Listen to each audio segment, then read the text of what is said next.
increased to $15 an hour. They have a single pay option, which would make healthcare universal, putting us back to the standards of the entire rest of the world, by the way. Whom wants to create jobs by fixing our infrastructure, and by the way, he's going to take the burden off the parents for having to save all this money for their kids' tuitions by making all colleges tuition free. And he's going to do that by putting taxes on speculative investments by banks. And by the way, yes, he basically tells you, yes, the one candidate on the stage who's going to be fair and honest with you to say, I'm going to raise your taxes for this healthcare program. It's going to save you $5,000 a year on the average. And he is still the underdog. And this is where I get this time with the Netflix documentary series I just watched. And it took me a little bit of time to figure this out. I said, how can these other politicians, Hillary, Trump, Cruz, Rubio even, get people to vote against their very own interest? Well, here you go. I watched this documentary of Netflix, and I was certain, as I think many of you are, that if Stephen Avery was maybe guilty, that there was no fucking way in hell Brendan Dassey was. And then I read the opening statements of the prosecution and Brendan Dassey's transcripts, and I'm like, Isn't it interesting when you take out certain facts, when you take out certain things out of a story, how it can look one way, and then when you hear about those things that were taken out, well, wait a minute.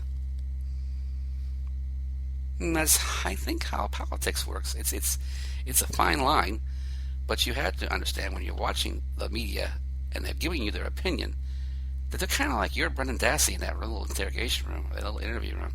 They're feeding you the information. They're telling you this is how it is, and they don't give you any other part of the story to let you decide for yourself how it really is. That's, in a nutshell, the current political system we have in our country. When Bernie brags about having no super PACs, it's a big deal. He's just a candidate. Even Obama has super PACs, folks.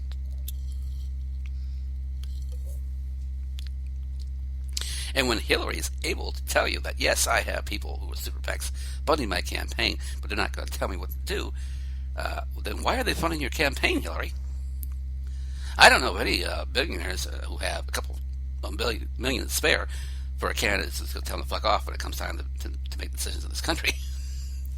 I think there has to be a reason why she's getting these millions of dollars, and it can't be just because they like the way she sounds and looks on set, or hey, or as she says, they're funding Bernie, so I don't, because they're afraid I'll win the election.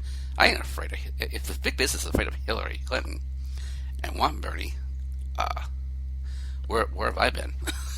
What am I watching? What have I been watching? For Christ's sake, it's the opposite. But somehow she pulls it off.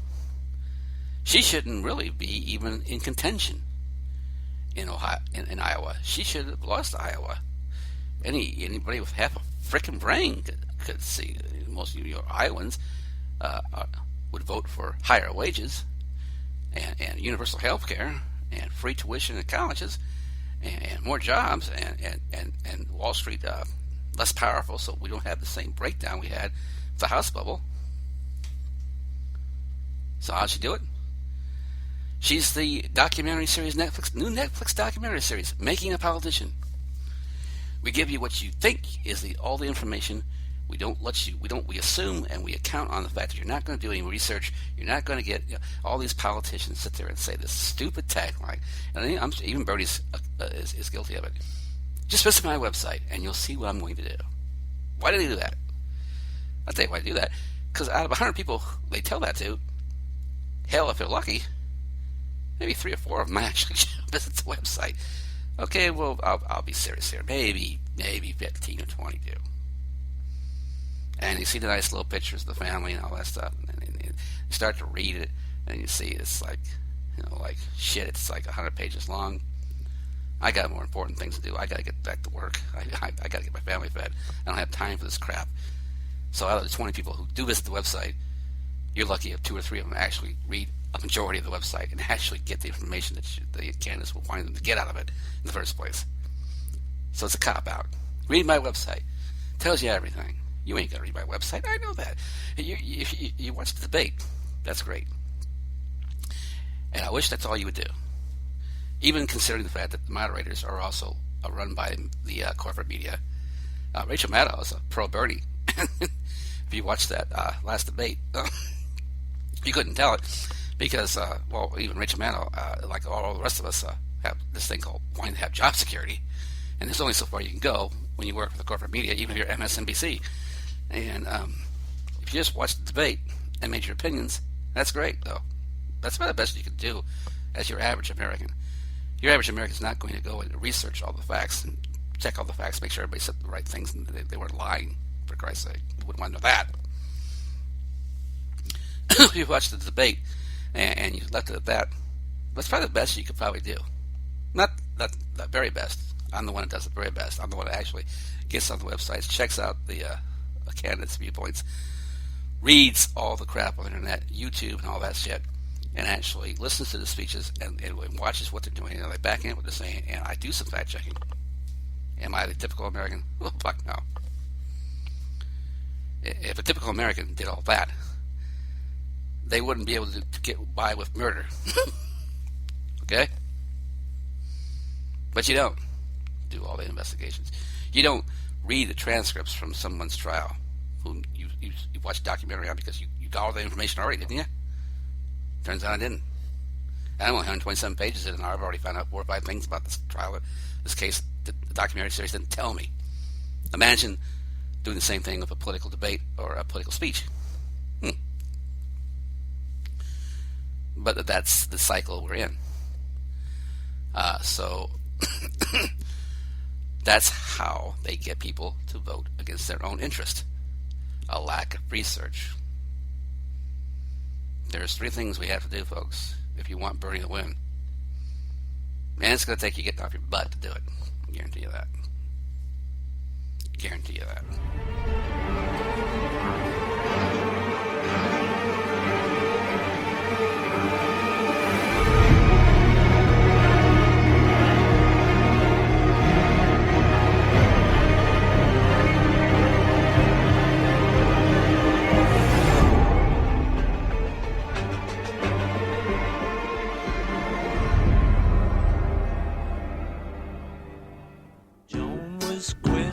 Studied metaphysical science in the home. Late nights all alone with a test tube. Maxwell Edison, majoring in medicine, calls her on the phone. Can I take you out to the pictures, Joan? But as she's getting ready to go, a knock comes on the door. Bang, bang, Maxwell's silver hammer came down upon her head. Bang, bang, Maxwell's silver hammer made sure that she was dead.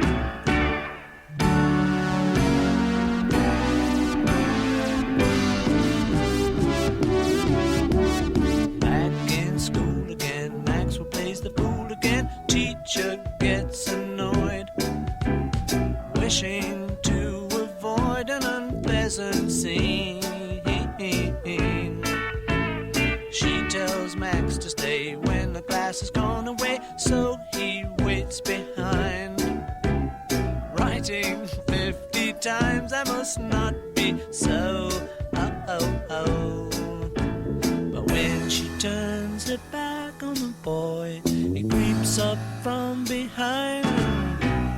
Bang, bang, Maxwell's silver hammer came down upon her head. Do-do-do-do-do. Bang, bang, Maxwell's silver hammer made sure that she was dead.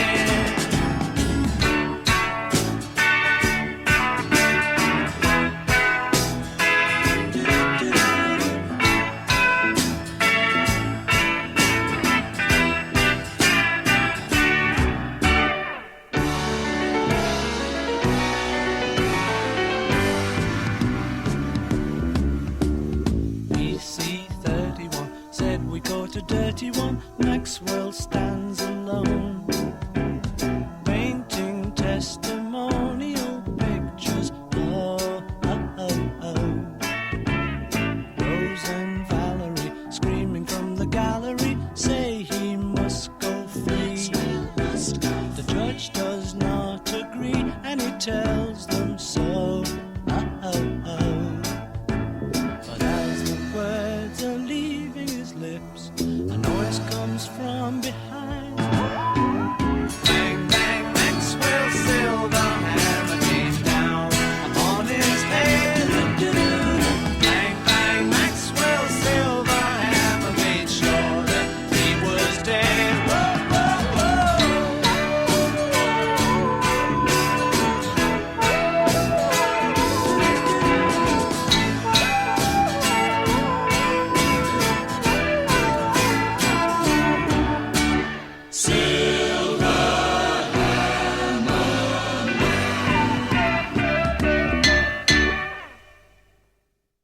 The greatest trick the devil ever pulled was convincing the world he didn't exist.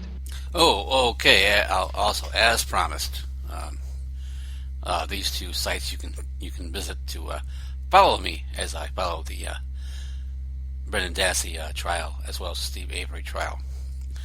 As I mentioned, the YouTube. If you go to YouTube and you type in Brendan Dassey 3.5 hour interview, you're going to get parts 1 and part 2 interview, and it's not the whole 3.5 hours, but it's close to it. It's close to 3 hours you're going to get. It's almost 3 hours long. And as far as the transcripts again go, that you have to type in StephenAvery.org/Brendan-Dassey official court transcripts. Again, that's Stephen Avery, all one word, .org/Brendan-Dassey official court transcripts. And that will bring you to the Brendan Dassey official court transcripts that I will be referring to in later episodes. So, again, thank you for listening, and enjoy the show. Cue music.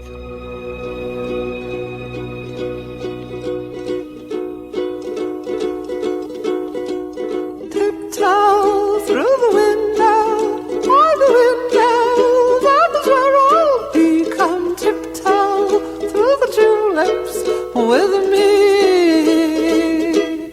Oh, tiptoe from the garden, by the garden, of the willow tree, and tiptoe through the tulips with me.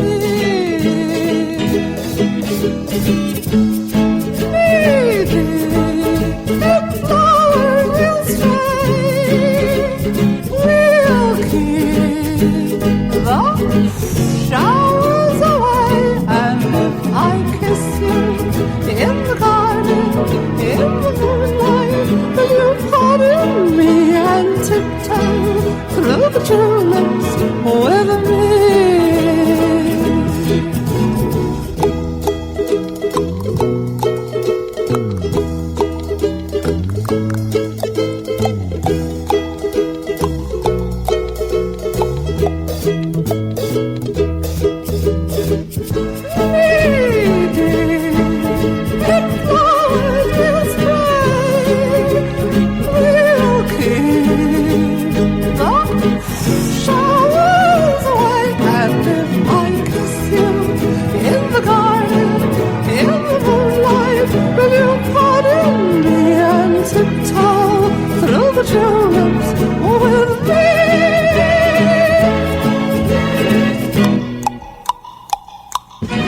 They say cops and women don't mix.